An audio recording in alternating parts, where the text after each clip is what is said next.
We've talked about rebuilt title sports cars in the past. I guess rebuilt title any cars. Is it worth it to buy one? That was a question we got asked on the podcast a long time ago. Yes. Tyler has been searching for a 996 GT3 or a 993, and we've stumbled passed on a couple of rebuilt title cars in the past. Yes. And you found a rare cobalt blue? Cobalt blue 996 GT3 that's really cheap. It is like 75 grand, but it's Real a cheap. rebuilt title. So Tyler did a lot of research, and we're going to unpack this scenario to see, is it worth it to buy an R-Title sports car if you can get a deal? So quick, how many miles did this car have? 7,500? 7,500. Okay, so a cobalt blue 996 GT3. It had ceramic brakes too, right? Brakes. It had With some color matched 7,500 miles on it. It was probably $150,000 car in today's market. Yep. Easily. $200,000 if Grand Prix Motors is advertising it for I sale. wasn't going to say it, but damn. But yes, he's spitting facts. Right. So basically half price. That seems like an absolute no-brainer. And that's what I told you. Go buy it. Yeah, I texted it to Doug. So this came up. Why didn't you? Well, Doug, because so this, I have been doing a bunch of research in general, and this car popped up last week, and it's been making the rounds on Reddit and Facebook and other places because everybody's like, oh my gosh. And for 75 grand, I really considered it for a minute. Until I realized that it had like 7,200 miles 15 years ago. So, what happened? Per some of the vehicle history that I got from Epic Vin. What did you get on Epic Vin? Because I ran it and I didn't find anything on Epic Vin. It's salvaged was salvaged in 2004.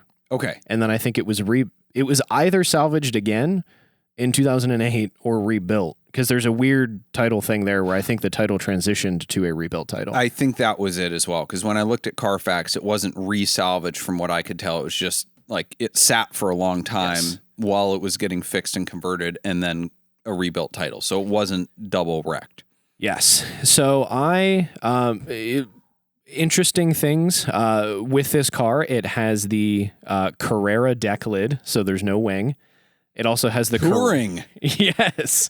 It has the Carrera front bumper. People pay extra for that, you know. They do. But Doug, when you look at these photos, nothing fits right. The rear bumper's like a little pulled up underneath the taillights. The GT3 badge is all crooked on the deck lid that doesn't belong. The rear bumper is like, I think, a Carrera rear bumper too, if there's any difference. The like side skirts don't fit quite right. So like something's weird. And you would think that if somebody took the time to build this car back and get it a rebuilt title, build it back better. Yeah, they would, like, I don't know, make it what everybody wants this to be, which is a cheap driver's car. Like, I want to drive. I don't really want to pay $1 gajillion to Grand Prix Motors to get one of these things. But like, this could be it, but it's just, you never know. Better or worse than the mint green GT3? I think it was worse. Ew. So I reached out to the seller and I said, hey, I've got a bunch of questions because it's got like Michigan plates and it was serviced in California and now it's for sale by some person in Washington. Like, what's going on? I got some screenshots of invoices for some repairs from like 2009 to 2008 and 2011. But I also got some photos of the damage. And let me tell you, the rear half of this car was mega smooshed. This thing was totaled. Like, bad. Well, yes, by definition it was. Come on, it's a rebuilt title. But then you start thinking, so this was right rear, completely caved in, buckled, even the like panel that's above the deck lid. So like really hard hit. What happened to the engine? It got moved. So like, is it damaged? One of the photos that I got shows new rear axles, and the front half of the transmission is a different color than the bell housing of the transmission is a different color than the other half of it. So they had to replace the bell housing. Why? Probably because it got shunted. But like, God, there's so many just It doesn't take much movement for an engine to no worky anymore. And heck, so people allege that Porsche's issue with the M96 and M97 engines was not the IMS bearing itself. It was that the engines were slightly out of balance. So they just had a little bit of bad vibrations, and that's all it took for the engines to explode. So you get hit hard. This is why people are very wary of 911s that are hit in the rear. And anything hit hard, like when you damage the core of the vehicle as intensely as it looks like this was done, some stuff can never be made right again. Correct. You've got to cut it out, and at that point, just like get a whole new car. Right. But so I guess some visual perspective for the audio listeners. I have a shot of the rear of the car here, and you know how 911s have a little, like, some humps over the rear wheels, a little bit, some hips? One side of this car is flat. Oh, no. Like, Doug, it's bad. Like, it is bad. It's like a breast cancer amputee. It's like, whew. So, and I can pontificate about how putting the wrong deck lid and the wrong front bumper means this was fixed cheaply, as many people were doing in the comments. Like, the problem is regardless of how well it was fixed, the shop that did the initial repairs and the salvage or the rebuilt titling doesn't exist anymore. You can't get any additional history. You're trusting someone else. And how much money are you really saving if this turns out to be a pile of trash and needs another $30,000 or more to be made a good car again? Yeah, and I think you've identified some of the questions that I tell people to ask when they're looking at an R-Title car. We hardly ever deal with them at our dealership unless almost all of these questions are answered correctly, or it's just so cheap that it doesn't matter.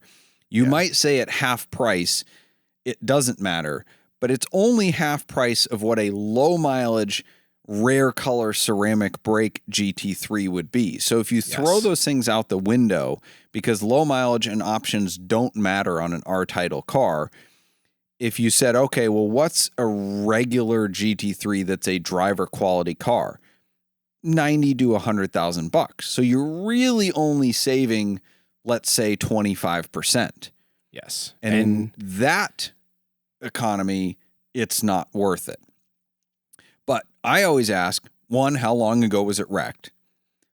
And on that note, how many miles has it seen since then?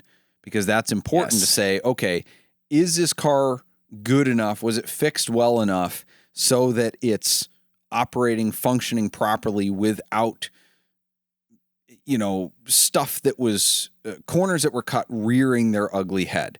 Same thing with like a flood title car, right? If you start having wiring issues 2 years down the road, when the corrosion from the water in the wiring harnesses or the connections starts rearing its head, that's why you don't buy a flood title car. But if it's 20 years later and you don't have service invoices every 6 months for electrical issues, like, okay, probably fine. So if this would have had 40,000 miles on it, even if it was wrecked this bad in 2004, I think, like it was practically brand new when it got wrecked, obviously by the mileage, I would have considered it more, because obviously it was still a well-functioning car for it to be driven so much. Mm-hmm. Yep. Other question I asked, what was damaged? In this case, car got hit hard in the rear. Structural damage. Metal, I'm not a metallurgist, whatever, but I know that steel, right? It's made up of molecules and they're formed in a certain pattern. And when you bend it, you can straighten it with a frame machine, but those molecules are never the same. It never has the same structural integrity as it did when it was original. So if you get in another accident, you don't have the same protection as you would have if the car was original. Are there receipts for the repair so you know what was actually fixed and arguably how well it was fixed? Did they spend 2 hours on this or 20 hours? How long was it on the frame machine? Did they use OEM parts? Did they use Chinese knockoff parts? And then the other thing comes down to is the discount, right? It needs to be appropriate because down the road, it'll be tough to sell. And it comes to your total cash outlay, not net ownership costs. You could arguably spend $150,000 on a perfect cobalt blue 996 and then sell it for 150, or you could buy this one for 75 and sell it for 75. So if you can afford the difference in cash outlay, you're better off buying the clean one because it's easier to sell. Yes. So you should only buy the crappy one if, well, one, your use case is different to the point where you're going to put 30, 40, 50,000 miles on it, and that would destroy the value of a real perfect one. So you want to, like, you know, lessen your depreciation. But you also have to think about when you go to sell it, like, did I get enough of a discount for this to be worthwhile? Yes. Or did I just get a perceived deal? Because this, the person that posted this car for sale on Facebook has gotten a lot of interaction. They told me when I reached out, because I asked for some information, that they have been like on the phone nonstop, and it's still listed. And I think it probably will be for a while. Yeah. If this was $50,000, I wouldn't do it, but I feel like it would go. This is also why I dislike selling cars at the bottom of the market, because you get the most inquiries from the least qualified buyers. Yes. It is maddening. So when you buy a rebuilt title car or a really high mileage car or anything at the bottom of the market, you have to factor in the emotional pain, like your own time cost of hassle when you go to sell the car. And in my opinion, you have to not only buy it for enough of a discount just to have it, but then enough less of a discount so that it's worth it. And a lot of people think, oh man, Ed Bullion, right? He buys cheap cars. He gets a deal all the time. It's great. Ed knows that if a car's worth 100 in pristine condition and 50 is a rebuilt title, he's buying it for 30 or he doesn't buy it. Yeah. Because like he'll message me about numbers on cars. What do you think I should pay for this? And I'm like, $400K. He's like, I offered 220. Like, people don't get that about the junk that he buys. He buys it so right, but that's how you have to do it if you're buying one of these cars. Because if you end up on the wrong side of it, like in this case where you found out, man, this thing has not been repaired right, and you got to start over, you got to build in that margin. Yes. Well, and the other thing too that, you know, if I had like a YouTube channel where I make content on cars I bought, this would be a lot more attractive because it's something that could be a bad scenario. And I think like Ed is very good at buying cars. He also has the benefit of it generates some content because everybody's, so myself included, fascinated by what kind of crazy thing did he buy for, you know, that he's going to deal with fixing. Yes, but I bought a 1,000,000-mile Ferrari with that business model, and I've made a total of like $1,500 in revenue and spent $10,000 in service. So that doesn't work. No, well, and that's true. And I think like that's what people don't realize is they see what works on YouTube, like, oh my God, I can do this, but they don't see all the other situations that don't work. I would argue that YouTube has actually driven up the value of terrible cars. Yes. Almost as much as speculators have driven up the value of amazing cars, because there's so many people searching for content that they're buying up these terrible cars. Like me, I bought a 1,000,000-mile Ferrari. Well, no, I bought it because it was burgundy. On the flip side, every now and then, so there was a 993 that we found and passed on and should have bought. It was a rare color. I don't remember. Turquoise, blue turquoise. So good. It was a rebuilt title car. And it was $55,000 for 993 C2, which is insanely cheap. It sold in like 15 minutes, but it was a rebuilt title from 2004. Yes. It had been driven and driven and driven since then. And that was one of those scenarios where it was like, well, it's cheap enough, it doesn't matter. And it's proven itself to be reliable over these years to the point where the rebuilt title probably is a non-issue. So there are scenarios where it makes sense. It's got to be really cheap, and you've got to have, you know, a proven track record of the repair to make sure that it was repaired correctly. Yeah. Speaking of cars we're trying to buy, this brings us to the Scaminator. I've been trying to buy a BMW Z8, but not a silver, black, or red one, which limits me incredibly. Sounds like my GT3 search. Somebody sent me a BMW individual color midnight blue over like Arizona sun interior Z8 with 19,000 miles today. Did you buy listed at a dealer in Minnesota. Did you buy it? For $185,000. Is that on market or is that cheap? That probably is cheap. Well, I don't know. For a silver car, it would be slightly overpriced. For a BMW individual car, that is insanely cheap. Had Alpina wheels, Dynon short shifter, and I called the dealer and recorded the call. Ethan can put it up for Patreon if we want. And they had no knowledge of this car. I told them, I said, I'm calling about the BMW. Which one? The Z8. The what? They had no idea what I was talking about. And listen, I was very excited. And this is the mistake people make. They see a car, they think it's an incredible deal. They get really excited and they send a deposit to a scammer thinking, wow, I'm going to get this car. The weird thing was the Cars.com dealer account was that actual dealer's dealer account. The phone number was their phone number. I Googled the phone number. It came back to the dealer. I Googled the address. It came back to the dealer. I submitted an inquiry via Cars.com thinking maybe their account was hacked and it would, like, I'd get a response from some guy saying, God bless you. Thank you so much. Hope you have a blessed day. And, you know, this vehicle is available for the price and it's in excellent condition and we'll be happy to ship it to you so you can inspect it for 7 days and be totally secure in your transaction. All the crap that they say. Nothing. I got a response from the dealer saying, this isn't our car. So I don't know what the scam is. Because all the contact info goes to the actual dealer that's a legit dealer that doesn't have this car. And they're like, we don't have this car. We're getting all these phone calls. I did Google the ad copy and it came back to a Bring a Trailer listing from 2023 where this actual car sold for $405,000. Yikes. Yeah, those individual colors, man, they really carry a premium. So I got my hopes up. One, that I'd be able to get a deal that was too good to be true. Two, that I get to mess with a scammer and record it for your entertainment. And neither of those things came true. Womp womp. I'm still searching for a Z8. This episode is brought to you by Sheffield All Sport Watches. The Sheffield brand was recently revived by Jay Turkbus, an owner of an original Sheffield All Sport diver he received from his parents in 1970 when he was just 11, beginning his love of watches.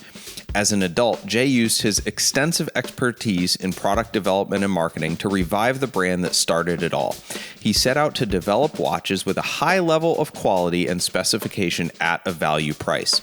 His first effort, and a successful one in July of 2023, was the debut of the Sheffield All Sport Diver 1.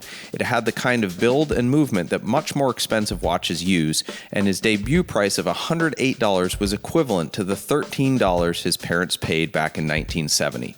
Since that debut, Sheffield has expanded to a wider range of automatics and chronos, many designed around vintage Sheffield dials of the 60s. The Sheffield well of clever and unique design remains his inspiration, as well as maintaining the goal of high-quality, very affordable range of automatic and quartz watches. Sheffield watches, value on merit, not just price. I love mine. Get yours at SheffieldWatches.com and mention that you heard about them on Switchcast. Thank you for joining us for Switchcast with Doug Tabbitt and Tyler Sanders, produced by Ethan Huffnagel.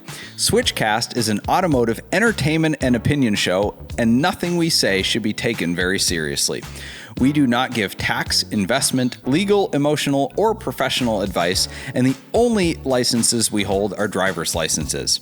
The opinions expressed on this show are exclusively held by the people pontificating at that moment and do not reflect the values of our producers or sponsors. Our theme music is provided by Emily and Ivory. You can stream their full album on Spotify or SoundCloud. If you like this show, you can stream it in its entirety on your favorite audio podcast platform. Check out switchcast.live for more info.